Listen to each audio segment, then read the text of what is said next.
vezes você já se pegou se perguntando se você tinha dedo podre para relacionamentos? Bom, no episódio de hoje a gente vai falar sobre relacionamentos. E já vou avisar, não assista se você não quiser parar de jogar a culpa no seu dedo podre. E vocês já sabem, né? Aqui você dá o play E a gente dá o insight. E aí, Bru, o que você sabe sobre dedo podre? O que é esse famoso dedo podre? Nossa, Gi, que pergunta difícil. Bom, mas assim, pelo que eu entendo aí, eu acho que o dedo podre nada mais é do que uma escolha ruim, um padrão ruim dentro de um relacionamento, né? Onde nós podemos ser esse dedo podre ou a outra pessoa ali, né? E vocês, o que vocês acham?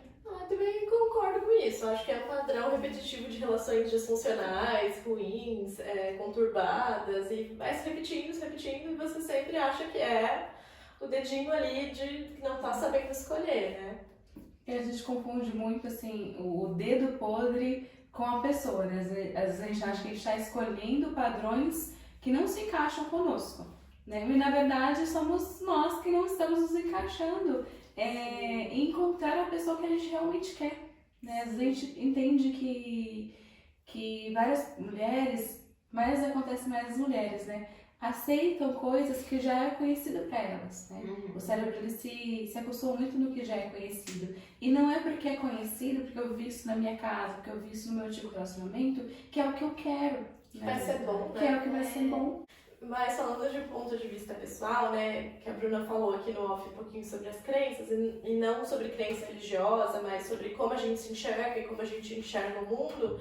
De um ponto de vista bem pessoal, eu também já passei por um relacionamento onde eu tinha crenças de inferioridade, então eu sentia que a outra pessoa sempre era melhor que eu me via sempre como o problema, como inferior, e muitas vezes eu também aceitava situações e tipos de tratamento porque eu acreditava que aquilo era o melhor que eu poderia receber, né? Ou por ser tão inferior, aquela pessoa me tratava daquela forma justamente porque eu era um ser muito inferior, né? Então, acho que essa questão, como a gente enxerga o outro e o mundo, acho que molda muito da forma como a gente se relaciona, né? E aí também a gente entra num outro ponto que eu vou perguntar pra vocês antes de dar a minha opinião sobre, tá? Qual é a maior problemática dentro das relações com os casais? O que é o mais difícil dentro de um relacionamento? Pra mim, na clínica, houve um tempo em que eu atendia casais, hoje eu já não atendo mais casais, não atendo adultos e adolescentes, né? Mas quando eles trazem essa questão do relacionamento, eu entendo que é a comunicação. De perfeito! E o que você acha, Thalia? Acho que é isso também. Eu vejo muito a dificuldade de comunicar, e não é, por exemplo, como muitas pessoas às vezes pensam, que é aquela DR, que é aquela conversa mais desconfortável, que às vezes a gente pode esperar que vai acontecer um grande problema ali. Mas são coisas simples. Coisas que talvez a gente deveria normalizar um pouco mais, que é, por exemplo, eu gosto de X coisa, e às vezes a gente entende que não, o outro já tem que ter a bolinha de cristal ali pra saber como eu gosto, o que eu gosto, o que eu quero, e isso com o tempo acaba a pessoa acaba vivendo num ciclo de problema que vai se repetindo e aumentando e gerando outras situações, né? Eu falo isso para os meus pacientes também, ninguém tem bola de cristal, né? Parece até um choque, mas de fato, não tem bola de cristal, porque eu tô falando com uma pessoa que lida das coisas diferente da forma com que eu lido, mas que é uma pessoa que é importante pra mim. Vou dar um exemplo pra vocês, assim, pessoal, né? O meu esposo, ele é o tipo de pessoa que ele gosta, aconteceu uma situação, ele gosta de sentar e resolver no momento que aconteceu a situação. Se foi alguma coisa desconfortável, ou se, enfim, se ele não tá legal, ele quer sentar e conversar. Eu funciono de uma maneira completamente diferente. Eu preciso ter o meu tempo, meu momento, refletir, idealizar, peraí, tá, isso aqui faz sentido, isso aqui não faz sentido, isso aqui tá legal, isso aqui não tá legal, como que eu vou resolver essa situação? Pra depois sentar e conversar. E aí, pegando esse exemplo pessoal, se a gente traz isso em outras relações que, né, já presenciei ali, é um conflito. Porque existe uma pessoa que tem uma necessidade de resolver ali na hora, e existe uma outra pessoa que precisa de um tempo para refletir. Como achar o meio termo? Dentro da minha experiência, o meio termo veio do quê? Eu entendo que ele tem uma necessidade de resolver logo a situação, e ele entende que eu preciso ter um tempo para pensar sobre. Então, o que a gente faz? Olha, no momento eu não quero falar sobre isso, mas espera um pouquinho que depois a gente senta e a gente conversa. E existe essa conversa. E aí eu trago para os meus pacientes, a gente precisa incluir nas relações conversas difíceis. E conversas difíceis inclui que tipo de sexo que eu gosto? Eu gosto disso, eu gosto daquilo, eu gosto daquilo outro. O que me incomoda, o que incomoda o outro. Mas ter essa conversa difícil não é, ó, despejar na outra pessoa. E é isso e ponto. Não é, ó, é isso. Como você se sente? E o que vamos fazer sobre isso juntos? É você expor, não se anular, mas colocar como você está se sentindo a respeito daquilo, ouvir o outro e depois achar juntos uma solução que fique ali, equilibrada de certa forma. Ou em algum momento um ceder, em outro momento outro ceder, né? Para tentar trazer esse equilíbrio e não conversar no momento que você tá no ápice do seu estresse, porque ali você vai montar uma armadura, tá ali tá com o escudo aqui e a espada na mão. Fala, vem, vamos conversar. E aí não vai resolver nada, né? E para isso, assim, eu acho que antes de ter uma comunicação em casal, precisa ter um passo atrás, né? Que é se conhecer. E de achar que a gente está comunicando de uma forma e na verdade a pessoa está entendendo totalmente ao contrário, né? Sim. Como você aprendeu a se comunicar? Principal, como você aprendeu a comunicar o que você quer? Sim. Nossa, e pegando um gancho disso, não sei quantas de vocês assistiram a série Friends, é meu xodózinho ela. E na série a gente vê muito esse conflito de comunicação, né? Tanto do Ross quanto a Rachel ali, de um gosta do outro, mas ninguém fala e fica fazendo um joguinho ali, e aí existe uma situação conflituosa entre eles, no qual não é conversado também ali, eles passam a série inteira ali tentando acertar a comunicação deles, né? Entender se terminou ou se não tinha terminado, né? Se o Ross traiu ou não a Rachel, né? E era só uma questão de comunicação que não teve, né? E o quanto que a série também, ela retrata essa infantilidade dos dois, né? Sim. Mas ali do jeito cômico, né? Exagerado, porque é uma série. Mas quanto que a gente não vê isso na nossa vida também, né? Que a gente quer que o outro adivinhe, não que a gente quer. A Bruna falou sobre um ponto importante também, que acho que é sobre entender e os dois alinharem os esquemas um do outro, né? Porque como a Bruna falou, o marido dela tende a querer resolver ali na hora. A Bruna já precisa ter o tempo para depois ter essa conversa. E do quanto é importante a gente entender, tanto dos nossos esquemas também, quanto do outro, né? Então, por exemplo, tem algumas pessoas que não gostam de chegar no trabalho e já ter aquela conversa, como foi seu dia? Enfim, preferem ficar quietinhos e tomar banho. Já a outra pessoa do casal, não, já quer ter atenção, já quer perguntar como foi, me conta o dia, enfim. E da gente entendendo como que o outro funciona, como que a gente funciona e assim, o que funciona dentro daquele relacionamento, né? E, gente, a gente precisa falar sobre uma coisa que é tabu, tá?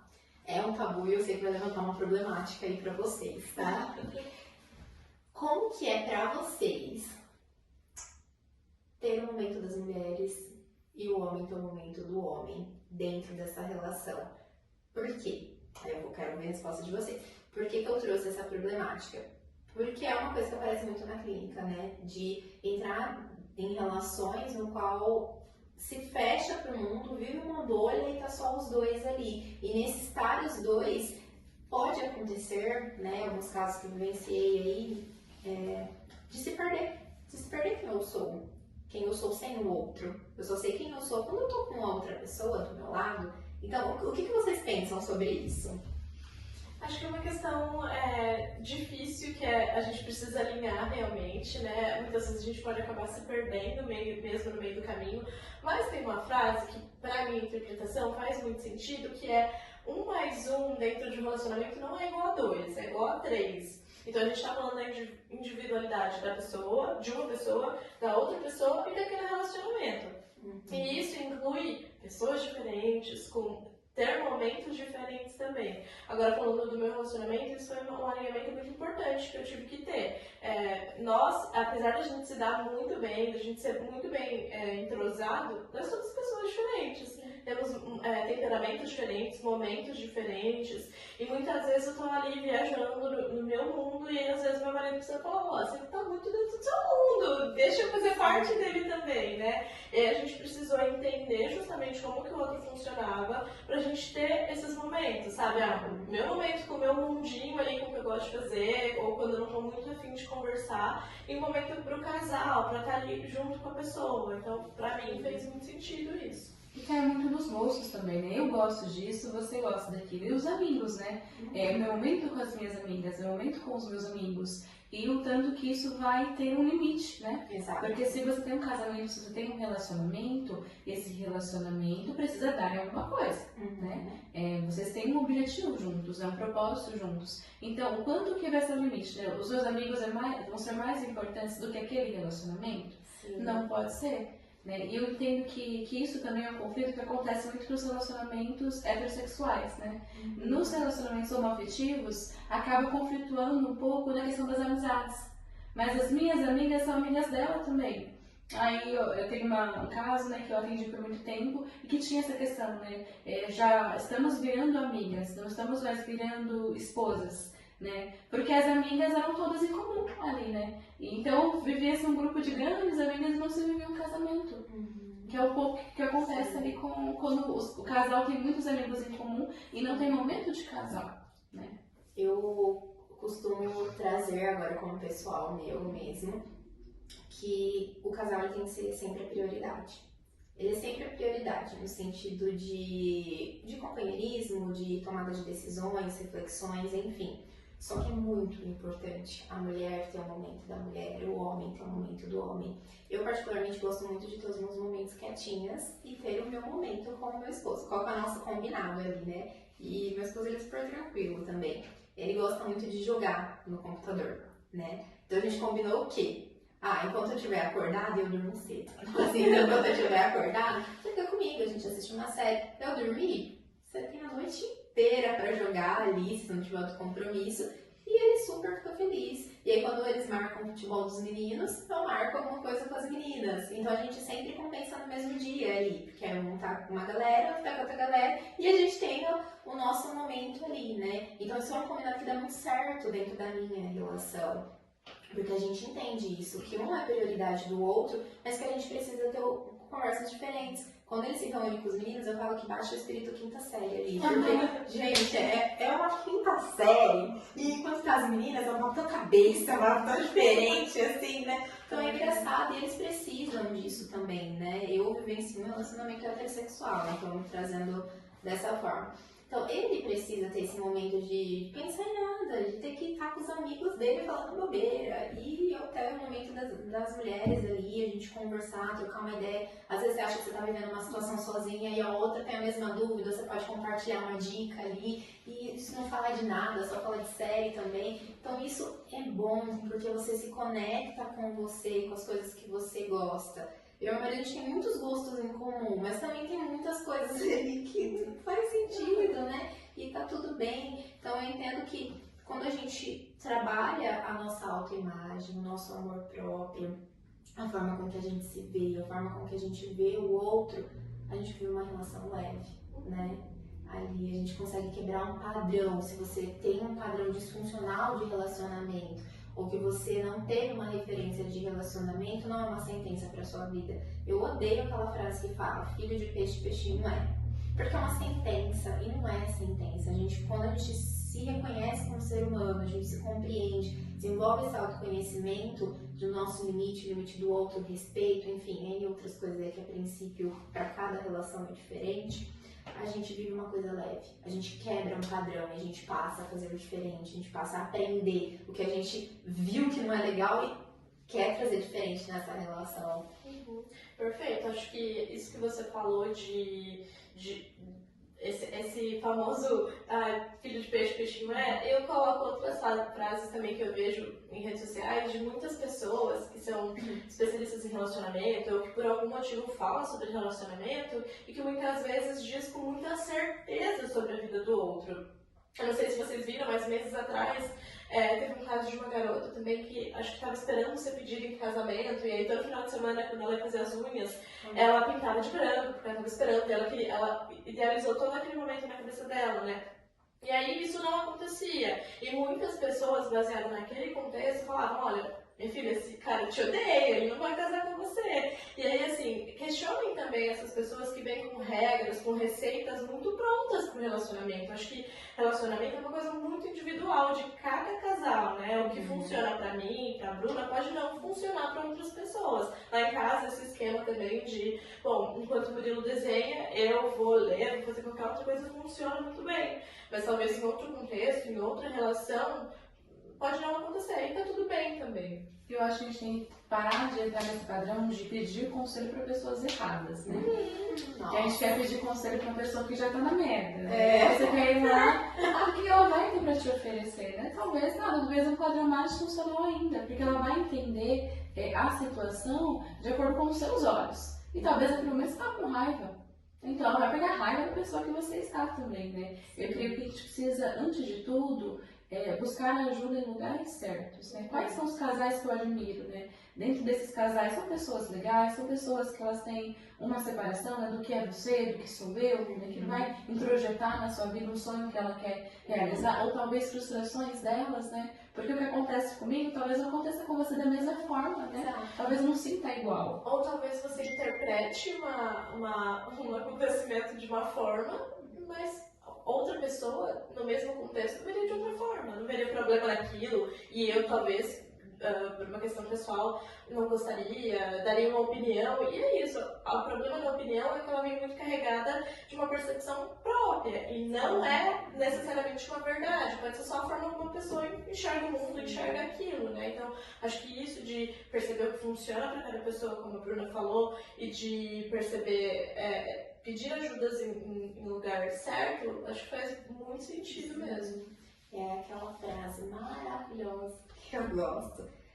Eu não tenho como escolher o que eu sinto, mas eu escolho o que eu vou fazer com o que eu estou sentindo. Né? Eu posso criar coisas na minha cabeça, eu posso estar num momento ali de raiva, de frustração. Não tem como escolher isso. Mas eu escolho se eu vou depositar isso na outra pessoa, se eu vou digerir e entender como eu estou me sentindo para resolver aquela situação.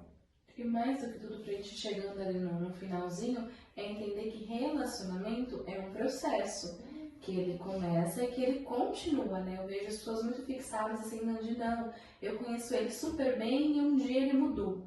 Né? Mas quanto tempo que demorou esse um dia, né? A gente não está disposto a acrescentar nesse relacionamento, né? Conversar, sentar e conversar. Entender que o marido que você casou hoje já não é o mesmo, ele já mudou. Né? Eu e o Léo, a gente muda o tempo todo. Né? E ter esse tempo assim, pra sentar e conversar. Quem é você hoje? Né? O que você gosta? Que bom que muda, né, Gi? Que bom que muda, é importante, né? A gente perder essa rigidez e ter o tempo de conversar, o tempo de estar junto. Sim.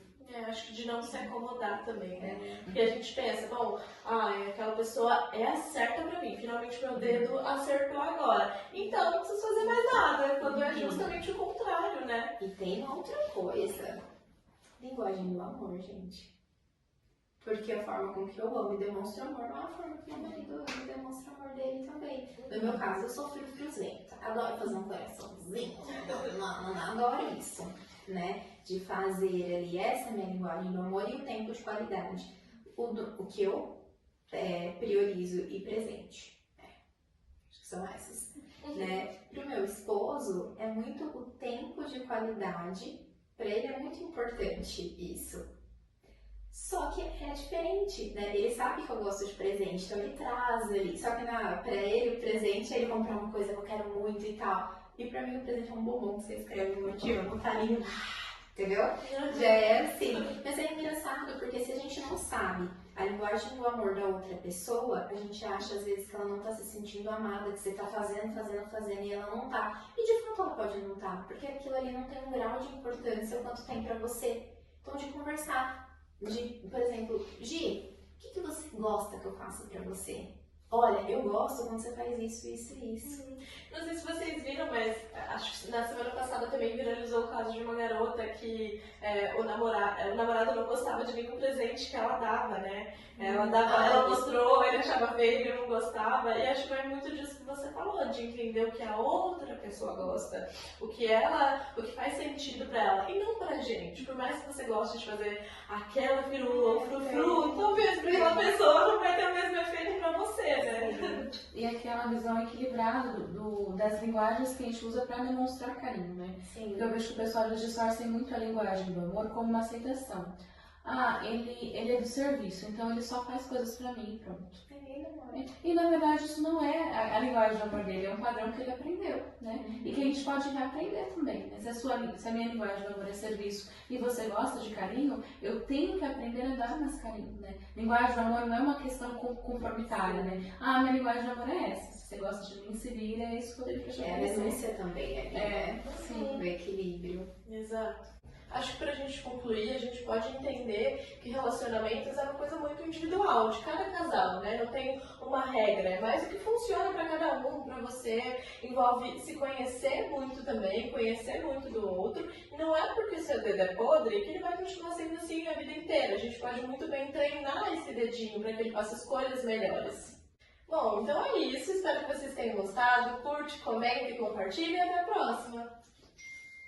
A gente já está chegando no final. Espero que vocês tenham gostado dessa conversa que foi um pouco mais leve também, né? E entender que você não tem dedo podre, né? Você precisa olhar para dentro primeiro, né? Podre não é seu dedo, não é o externo, mas é aquilo que está dentro de você. O quê?